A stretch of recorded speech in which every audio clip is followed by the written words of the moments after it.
My name is Isabelle McConville, and I am a bookseller and producer here at Barnes& Noble, and I am so excited to be here with the author of If We Were Villains, Graveyard Shift, and most recently, Hot Wax. M.L Rio, thank you so much for being here. Absolutely. Thank you for having me. I am so excited that you're here. This book was such a trip, and I do mean that in a road trip way and also just an emotional roller coaster type way. I had so much fun reading this. How do you feel to be having it out, and just what do your days look like right now with this book pending release? Oh man. Well, trip is really the right word. I have been on quite a journey with this book, literally and figuratively, because I wrote the first version of this book like way back in 2016. So it has Wow. been, yeah, a really long time trying to bring this book to fruition. And it's been on kind of a bumpy journey. It died on sub twice, and Oh. for a long time we thought it was really never going to happen. And my agent and I, though, were really carrying a torch for this book for a long time. So it is finally like a pipe dream come true, to sort of have it coming out at long last. So every day is a bit of a pinch me, I'm dreaming, but at the same time, we're about a little less than 3 weeks out from launch, and we are not just launching a book, but I am embarking on this absolutely enormous book tour that is going to have me on the road for something like 2.5 months, and I'm driving myself most of the way. So, in addition to sort of all the publicity stuff that goes on behind the scenes to get a book out the door, I'm also preparing to be away from home and essentially living out of my car for a good long time. And that sounds very familiar to readers of this book. I wonder if you could please set up the story of your new book for us. Yeah, absolutely. So Hot Wax at its heart is about a disastrous concert tour in the summer of 1989, but it actually has dual timelines, which we decided to call the A side and the B side because vinyl and records are such an important part of this book and also just, my life as a writer and a creator. So the A side timeline follows a 10-year-old girl named Suzanne when she is on the road with her father's ragtag rock band as they try to make their big break and things go very much not according to plan. And then the B side picks up with Suzanne 29 years later when she is on the run from some other things in her past, and she finds herself retracing the steps of that concert tour 29 years ago.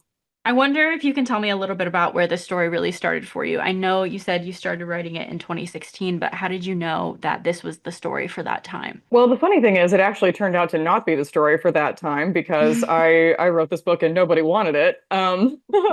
But I did always know that this was the second book that I wanted to write after If We Were Villains. By always, I mean once I knew that I actually was going to have a book published. And that's largely because my writing process has always sort of been married to my listening habits in much the same way that I sort of learned to write at the same time I was learning to act because I was a Shakespearean actor for many years, which is very much where Villains comes from. I was also just a voracious listener from a very young age, and that came partly from my dad, who was determined that I get a very good musical education. He grew up in Los Angeles and was a concert bouncer in the 1970s, so he got to see all the old rock gods up close, really in their prime, and I've been jealous of that my entire life, even though I was not even alive. So I grew up on the sort of tall tales of the SoCal rock scene. And I really started working on this book in earnest between turning in the production draft of Villains and Villains coming out. I was living in London at the time, and I had moved to a tiny, tiny, tiny flat in Bethnal Green. And the thing that I loved most about that flat, because it was a nightmare to actually live in, was that I was in walking distance of some really legendary spots, and particularly record stores. And because I lived in this apartment where like, if you were in my room, you were on the bed because there was nowhere else to be. I literally couldn't open the closet door all the way. It wasn't a room that I wanted to be in. So I was constantly out of the house. And I wanted so badly to be buying all these records and taking them home with me because record shopping in London is just fantastic. But I had nowhere to put those records.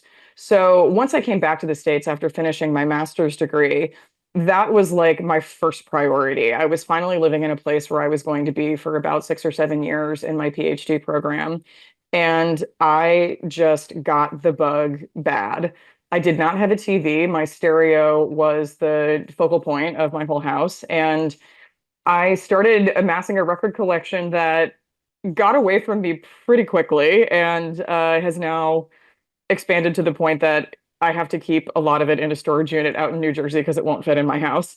But in the midst of all that, I also sort of stumbled into a gig as a music writer and was working for a magazine called The Vinyl District, where I was covering a lot of events. I was doing artist interviews, and more importantly than anything else, I was just going to concerts constantly. And that had been true since I was quite young. I started sneaking out of the house and going to shows I really probably shouldn't have been at when I was about 14.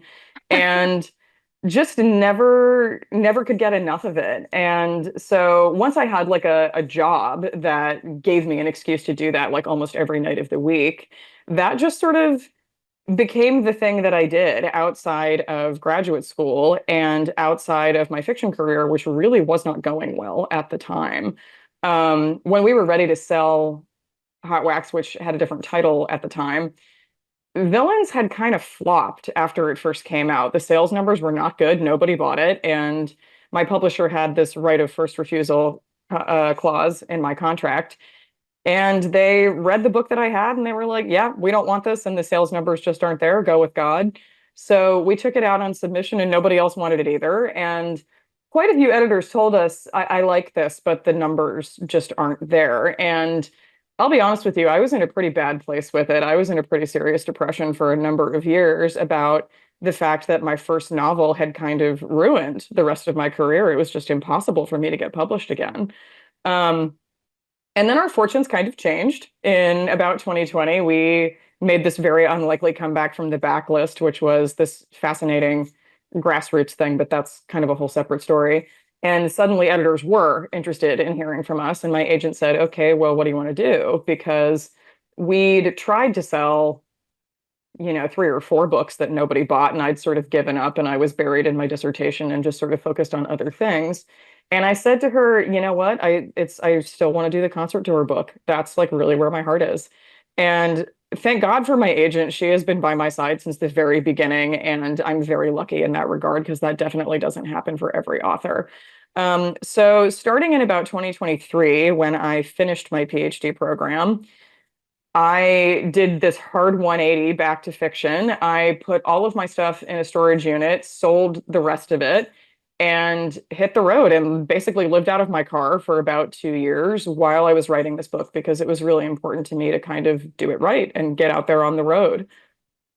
Oh, wow. And I'm so glad you did that because I really think that it bleeds through on the page. Like I'm really wondering if Blondie was based on a real car you had. Don't I wish? Unfortunately, I did not have the means to pick up a classic car like that while I was really still kind of a dirt poor graduate student. But I lived mostly out of a two-door 2012 Honda. I drove it something like, I think I did 6 or 7 road trips from one coast to the other in the space of about 5 years all told, because I did that every summer that I was in graduate school pretty much.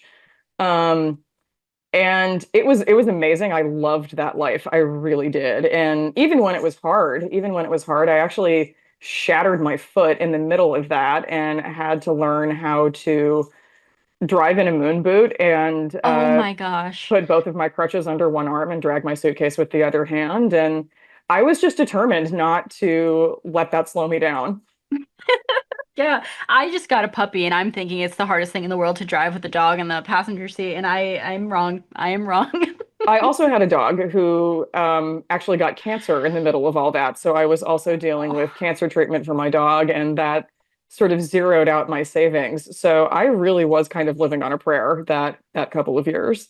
it's kind of like method acting, but for writing, method Yes. writing, if you will. Yeah, I've actually referred to myself as a method writer before. Yeah. And with a book like this, of course, there's a limit because there are some things you really don't want to try personally. But Hmm. um, yeah, I thought it was important to really go have the sensory experience of what I was trying to describe. Yeah, because I think that that's actually one of my favorite parts of just your style is how much it really appeals to like all five senses. Hmm. I truly think that like I was able to like taste the gritty air like on the road while reading this book. You really just put the reader right there in the action, especially with the very first sentence of this book. Suzanne burned rubber like she could outrun all the baggage, the crates and cable trunks that crashed against the tailgate every time she lurched into a higher gear, clumsy with the stick shift after all these years. Can you tell me if you remember writing that first sentence and just truly like how you wanted it to come across for the reader and just put the reader right in the action? Yeah, that's actually a lot of credit to my editor, Tim O'Connell, who is a brilliant, brilliant man and made this book much better than it would have been without his intervention. Interestingly, I actually wrote that sentence and that version of the opening fairly late in the process. The story always started with Suzanne in the car, but the car breaks down shortly after that scene, or actually, I think at the end of that scene. And Mhm. in the version that I sent to him originally, it opened with her in the car, but the car had already broken down. And Tim said to me, stuck is not a good place to start from. And Hmm. he was absolutely right about that. And I just went, oh my God, of course. Like this book is all about being on the road and being on the run. And yes, the car does break down, and that is the impetus for kind of everything that comes after it. But he had absolutely the right instinct that it needed to start in motion. Hmm. And I love driving just as much as I love music, and those two things are kind of inseparable for me, and also inseparable from my writing process because I actually do most of my best brainstorming behind the wheel. So it just made perfect sense to have I wanted the reader to be able to feel that momentum from the very beginning. Yeah, yeah, it feels like we're in the car right away and going on this adventure, and I don't know where you're going to take me, but I know that I'm all in. So that's truly what I love about that opening. I know you said that you knew you wanted it to start with Suzanne in the car. Was Suzanne always the first character that you had for this book? No. Wow. And in the first version of the book that I wrote like 10 years ago, all of the characters were different. They all had different names. They were all different ages. The makeups and the lineups of the bands were different. It was a very different version of the book, but the same core idea of this kind of disastrous concert tour road trip was still there. Um, but no, Suzanne really kind of took over the story in a way that I did not expect because the character that I was most fascinated with was Gil and sort of secondarily Skelly and the sort of push and pull between them because I have seen that countless times, this interesting kind of flirtatious rivalry between two creative partners who are kind of constantly trying to one up each other at the same time that they're collaborating. So Gil was really the impetus for the whole book, but the longer I spent working on it, it just made more sense for it to kind of really be Suzanne's story.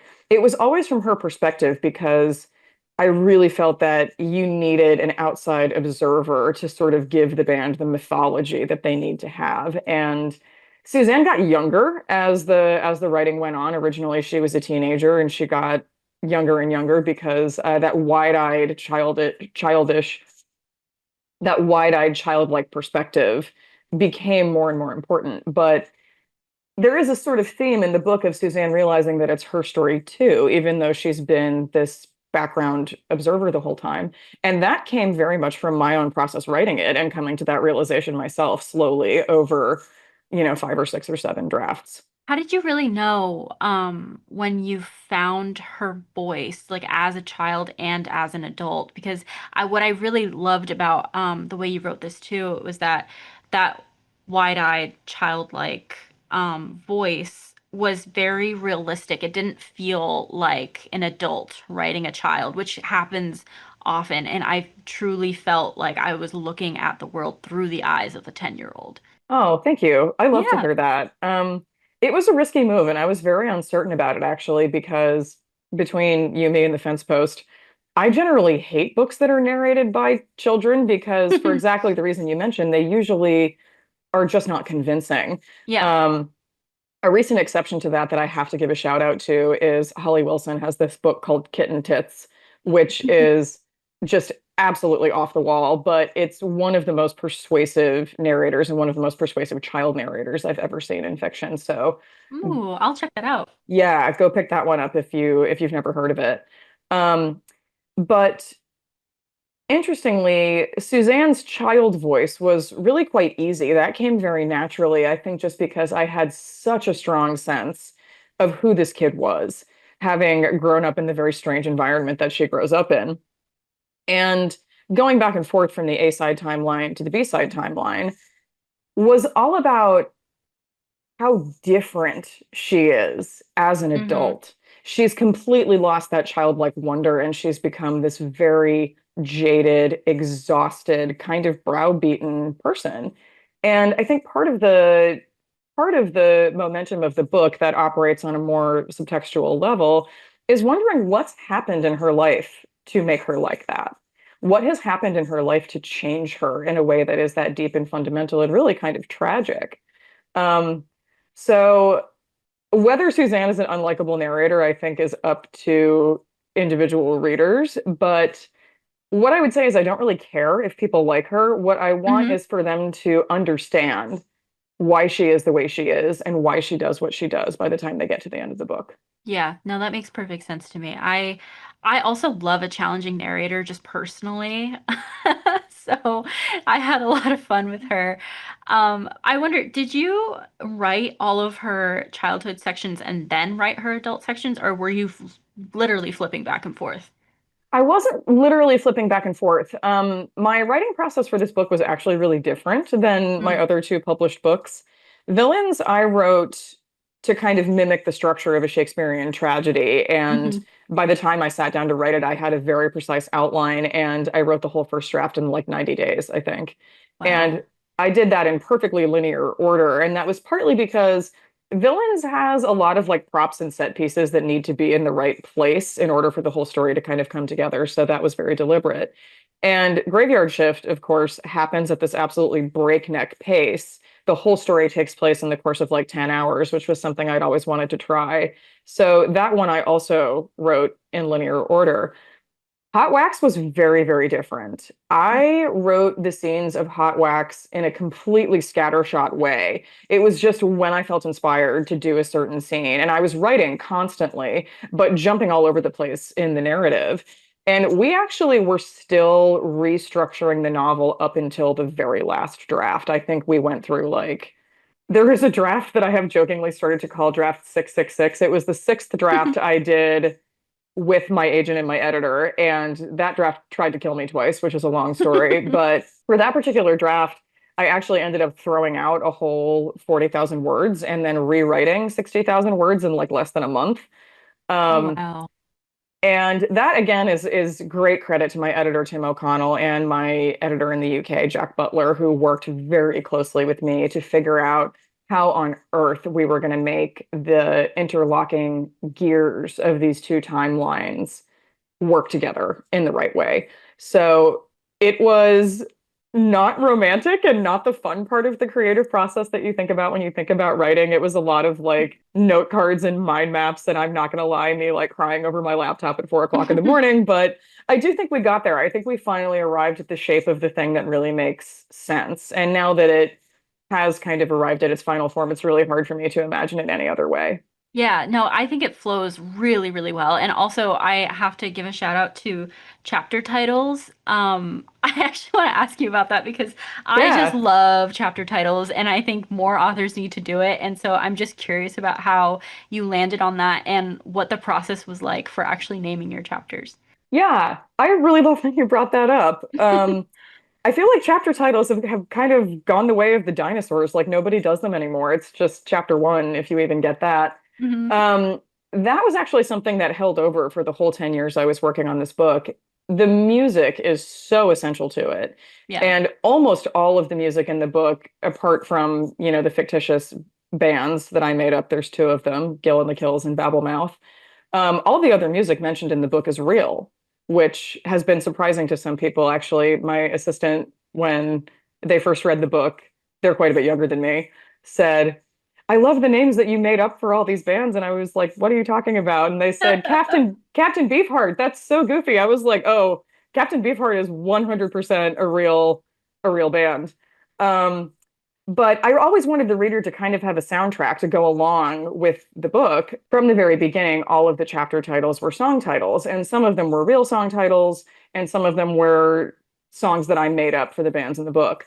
And we kept a lot of that for the final version of Hot Wax, although you do get some other things that are not song titles, like my editor's favorite chapter title in the entire book is fucking Instagram. Yes, I loved that one. Um, which I just thought was so much more fun and then Yeah. just having a number at the top of the page because it's a little hint of go listen to this song if you want to get a sense of what this chapter sounds like. It also makes it more of an immersive and interactive reading experience, which is like really hard to try and figure out how to do. And so I just think that it's another little piece of the puzzle that makes this more of an experience rather than just a read, if that makes sense. Yeah, I love that. And Yeah. that was something I tried to do in Villains as well. I think there's a lot to be said for form and content mirroring each other in fiction, which is why Villains doesn't have traditional chapter titles either. It's all broken up into acts and scenes, and the dialogue is even structured like a script in some places. And that was very second nature, even though people were like, wow, this is a really weird choice, because Oliver is telling the story and he is an actor, and that's how he experiences the world. So that was a very logical thing to do. And Suzanne is not a first person narrator, but it is close third, focused on her as she's kind of observing everyone else. And that's how she processes the world. Everything is oral for her, it's all music related. So it just made sense for her story to have that soundtrack built in. Absolutely. I'd also love to talk a little bit about Gil, because I Yeah. am so interested too in that um, he was one of your very first characters that you thought of for this book and initially wanted to be the focal point of the novel. I wonder if you can tell me a little bit about how you really created his character and figured out his backstory. Um, and also, I wonder if you can talk a little bit about his, I think he has a struggle with fame. He like really wants it, but then you can see it like weighing on him and you can see the way that it like cracks through the band and their relationships. So, yeah, I wonder if you can just tell me all about Gil. Yeah, absolutely. Gil really is still the focus of the book because trying to understand her father and trying to find answers to all of those questions you just brought up is exactly what motivates a lot of what happens for Suzanne in on both timelines, really. Yeah. He is this kind of mysterious mythical figure to her because he's absent for a lot of her childhood because he's constantly out on the road. Um, but Gil is really special to me and still is really special to me because one thing that I noticed in a lot of music books that I read was there was a sort of absence of representation of workaday musicians, working musicians who Hmm. are not a Taylor Swift, who are not, um, a giant arena rock act. And those are the musicians that I have spent a lot of time with. Those are the musicians that I am kind of most interested in because it is so hard to make it as an artist in this world, and it is only getting harder under, endgame capitalism. Yeah. Um, and there's something really, really compelling about people who are just willing to die for their art. And it is the most important thing in their lives. And they're a rare breed of people, but I'm fascinated by that because I am one of those people as well. You've heard the phrase, I'm married to my work, and that is goofy but true, especially for me. I said recently, somebody asked me for a hot take on writing, and I said, I think work-life balance is a false dichotomy because my work doesn't make me feel drained. My work doesn't make me feel like my life is out of balance. My work feels like what my life is for. And so I'm fascinated by characters like that. And Gil has this kind of unbridled ambition of he wants to do big things because he believes that he can be great and he is. But he also has a lot of things working against him. And it's the dynamic within the band. It's a manager who has different priorities. It's the fact that he is a person of color operating in a space that is typically reserved for white people. Mhm. He's also doing a lot of interesting performative stuff with gender that's making some people really uncomfortable in the year of our Lord 1989. Uh, so Gil was a fascinating amalgamation of all of these different parts of art and entertainment that I am kind of constantly meditating on. But I'm also a performance studies scholar at heart. I spent, you know, 12 years in higher education doing mostly performance studies, and reading performance is a real delight for me. Ooh. So live performance was an enormous part of this book, and it's a really hard thing to do in prose, but Gil was the perfect vehicle for that. I wanted to put a performer on the page who was impossible to look away from, even in black and white print. Oh yeah, and he definitely was. He stuck with me long after I finished this book just because when I was reading him too, I was thinking about like what kinds of rock stars I'd compare him to now, but he truly is like his own mythological being, and I think that's exactly what you wanted to do with him. Yeah, a one of a kind, indescribable somebody, as Yes. he puts it at one point. I guess he does. Another one of my favorite things about your books is just how you write character ensembles. I mean, If We Were Villains is one of my all-time favorite novels ever, and you do it just so Oh, masterfully in that book. well, And you thank did you it. so much. Yeah, of course. Thank you for writing it. I love that book. I found it, I think I want to say like 2021 is when I like first picked it up, and I just loved that book. But I do think that the way that you write character ensembles bleeds into how you wrote this book too, and just how we see these characters interact with each other, especially when Simon and Phoebe come on the scene. And so Mhm. I wonder if you can tell me a little bit about what you like about writing these big casts and just how that appeared for you in this book. Forgive me. Um, yes, I have often referred to myself as an ensemble writer, which is not really a term, but I'm kind of making it one. I've never been interested in stories that are just about one person or even that are kind of myopically focused on one person. The way I think about books is much more that the character dynamic actually is the main character, the group dynamic is the main Hmm. character. Mostly just because I think it's so much more fun when you have a lot of different personalities in the room, especially if they're really big personalities, because that's just a great recipe for conflict. And I don't do cozy stuff. Everything I write is kind of violent and tragic and messed up. And conflict is kind of my bread and butter. It's the bread and butter of any good fiction, I think, or at least the kind of fiction that I like to read. I probably shouldn't make a value judgment about what's good. Um, but playing different character types off of each other is one of the most fun things for me in fiction, partly because I write so much dialogue. I think dialogue is one of the most fun ways to demonstrate for a reader who a character is, because the way people speak tells us a lot about who they are. Hmm. The way they code switch tells us a lot about who they are. How do they speak to certain people in their lives, and how is that different from how they speak to other people in their lives? So it also comes from the fact that I have spent most of my life in a troupe of some kind, one way or another, whether it was an acting troupe or an academic cohort. I have also spent a lot of time with musicians and working bands and, kind of road dogging myself in a way. And at one point, I referred to the kill team in the back of the van as a tempest in a tea kettle. And that's really what it's like when you throw a bunch of big personalities together under very stressful, high stakes circumstances. Stuff can go terribly wrong. But at the same time, there's some real bonding that happens in those moments, because you have to kind of trust those people implicitly if you're going to get on stage and do something as risky as what Guild and the Kills are doing. So it's just such a wonderful gift as a writer to have so many different people to play with on the page. Oh yeah, it and I think it gives readers someone to latch onto no matter what kind of person you're interested in, if that makes sense. Um, Yeah. there's a little bit of something for everyone within each character, and I really love that. I wonder The if other you, thing I would the other thing I would say about that in this book in particular is that as much as it sucks to say this in 2025, this is a book about America. It is a book about driving all the way across the United States.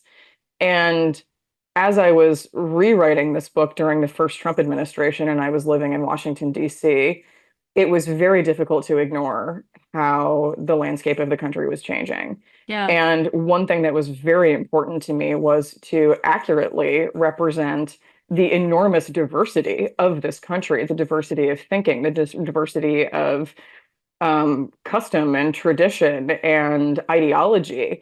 And that was just because I wanted it to be true to life. And I have lived all over the place. I've traveled all over the place. And this country is so different. It's a massive, massive country. It's the size of a continent.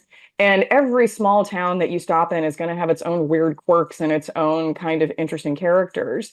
And that was something that was really important to me in the writing of this book was showing what it's like to sort of unexpectedly find yourself in all these different corners of the world and who you might find there, and how it can be really uncomfortable to exist in certain places for certain people. Just because I felt that any book that depicted a road trip across America would be dishonest if it didn't do that. Yeah, and I like that you also stuck to truly making it cross country by starting in Miami. You start all the way over here at the bottom. Like, can you tell me actually a little bit about why you started it in Florida and if that was truly the reason why? Well, why it starts in Florida has more to do with Gil and who he is and where he's grown up. Right. And that also has something to do with me because I was born in Miami and spent Oh. the first couple of years of my life there. And Florida, especially now, is a really interesting sort of litmus test for Hmm. broader conflicts in the country. And that just was something that sort of naturally fueled the narrative. And it started there for all kinds of reasons, but that was something I became more aware of as the story kind of moves on. So, yeah, it starts all the way in kind of the southernmost part of Florida, and we end up getting all the way to California by the end of the book. So, I did all those road trips. I did a bunch of different versions of that road trip, going through all different routes and cities and national parks and weird motels and roadside diners just to try to cover as much ground as possible. And even driving, I drove like 20,000 miles last year alone. And even doing that, there is so much that I still haven't seen. So yeah, it was delightful and sometimes very scary to be doing that by myself. Yeah, yeah. Again, method writing, but we see we it it really made for such a great novel. So I am selfishly glad you did that. Oh, thank you.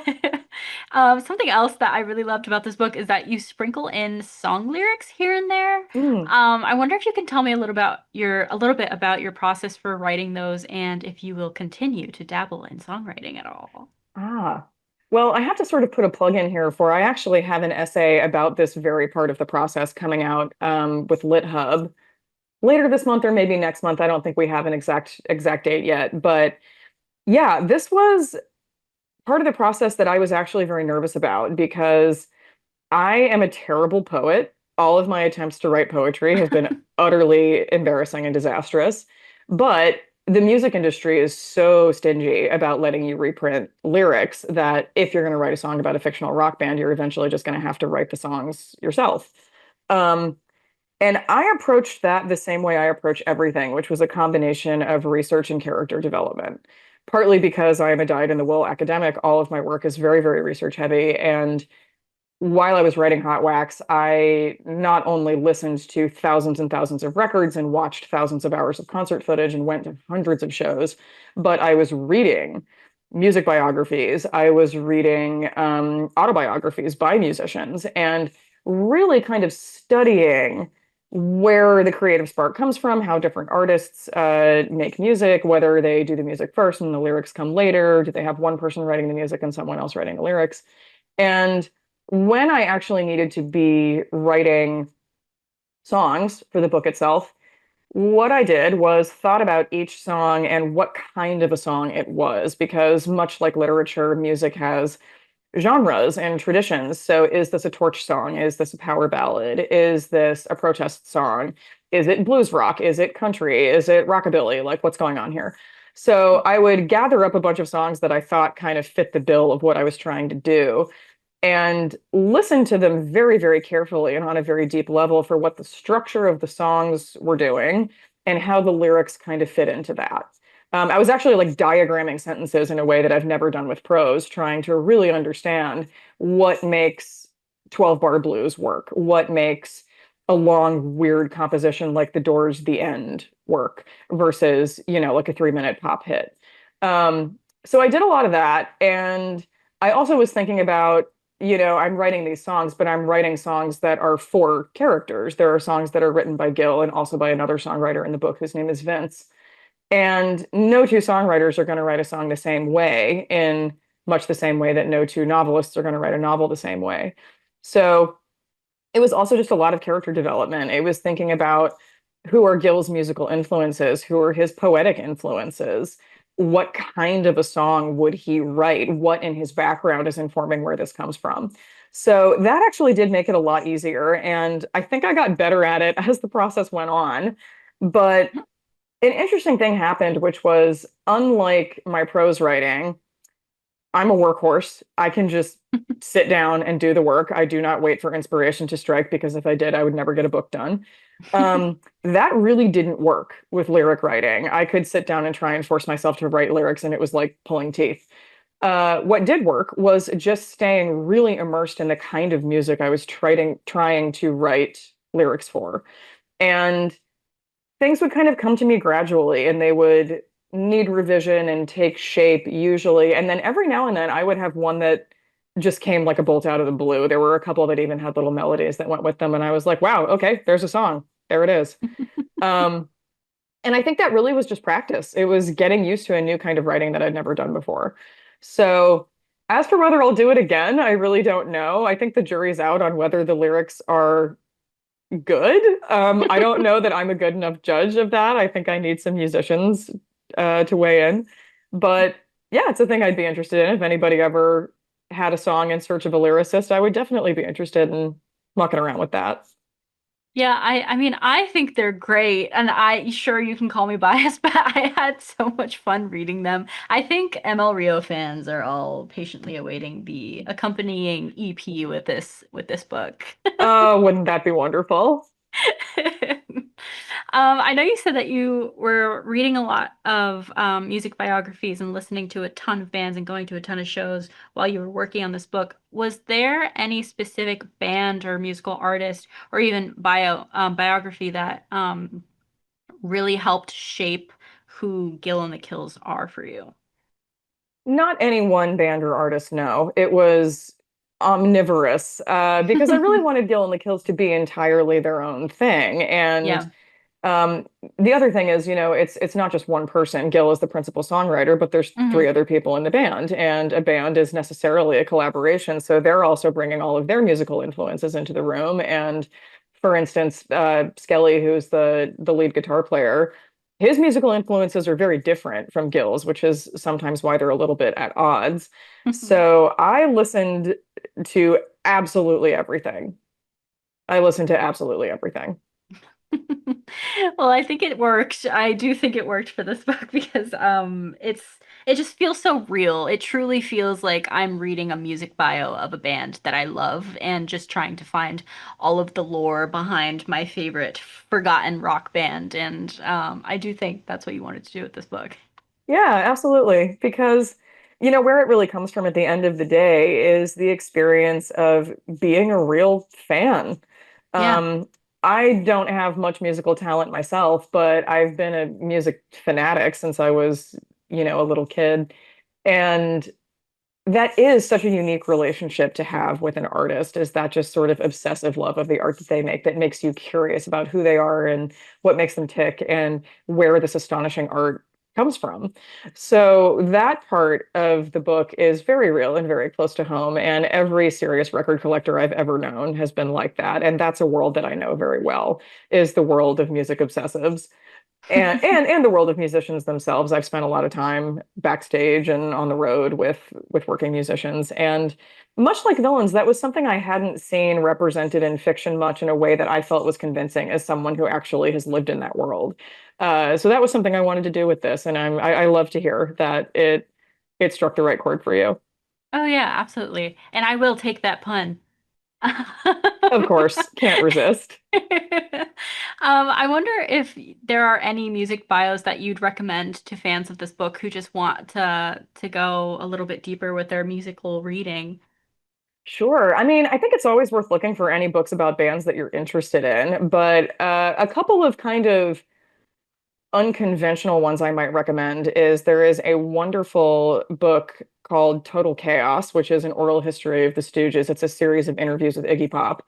Um, but it also has all this wonderful memorabilia baked into it. There's press clippings and posters, and it's just a wonderful retrospective on a really influential artist in his own words, and also with all of this ephemera. So that's a great one for anybody who really wants to get all the little bits and pieces. Another good one that I read recently was Mark Blake has a book called Bring It On Home, which is actually a biography of Led Zeppelin's manager, Peter Grant. Oh wow. And that book will teach you more about the music industry in the 20th century than any book about a rock star, really. Peter Grant was a towering figure, literally and figuratively.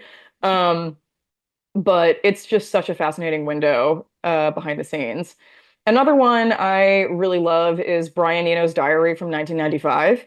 And Brian Eno, of course, is an ambient artist, but he's working with a lot of other artists, including U2 and David Bowie at the time. So that's a fascinating read, and Brian Eno just has such interesting things to say about art that I would actually recommend that to anyone in any creative field. Um, and then this is not a book, and it's hard to find, so I apologize for sending people on a wild goose chase, but one of my favorite music movies ever made is a very non-traditional concert documentary, essentially, called We Are Fugazi from Washington, D.C. And it is largely crowd footage. It's largely shows that were shot by people in the crowd because Fugazi was kind of a great equalizer of the post-hardcore movement in mostly in DC, but all around the country in the 80s and 90s. And they actually really encouraged people to come to their shows and videotape, and they only charged $5 for tickets if they could manage it. They really wanted their stuff to be accessible, which is really admirable because, most bands, their lawyers are going to come kneecap you if you post 10 seconds of a song on Instagram. So that documentary is, and it's again, it's sort of a documentary, is one of the best pieces of music filmology I've ever seen. It's tough to find, but if it ever comes to an independent theater near you, I would really recommend getting there if you can. That sounds incredible, and it sounds like the perfect next step after finishing this book. Yeah. Yeah, especially because Fugazi was very influential in the writing of Hot Wax, not because the genre is the same, because Gill and the Kills is not a hardcore band, but Fugazi was just a riveting live show, like the kind of thing that you just absolutely cannot look away from. And that was the vibe I was chasing for Gill and the Kills. Yeah, I can see that come through absolutely. I wonder, I know you said there was a little bit of overlap with this and villains just in the writing process, or you at least knew that you wanted this one to be next. Are you working on anything now that you want to talk about?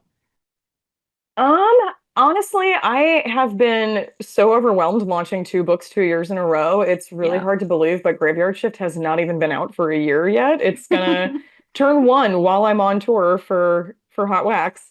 And I've also been traveling that whole time. I travel like 200 days a year now, which I love and wouldn't have it any other way.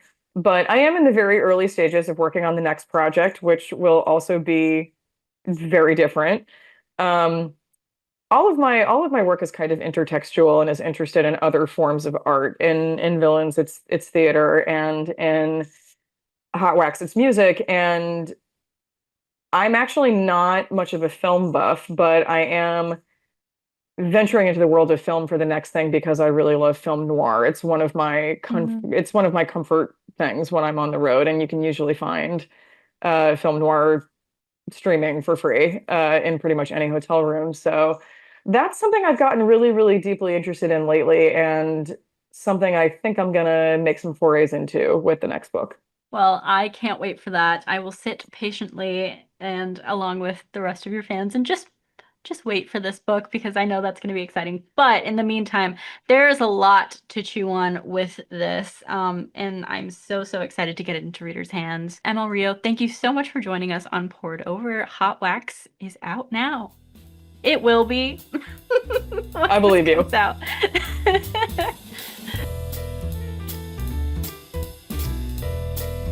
Thank you for listening.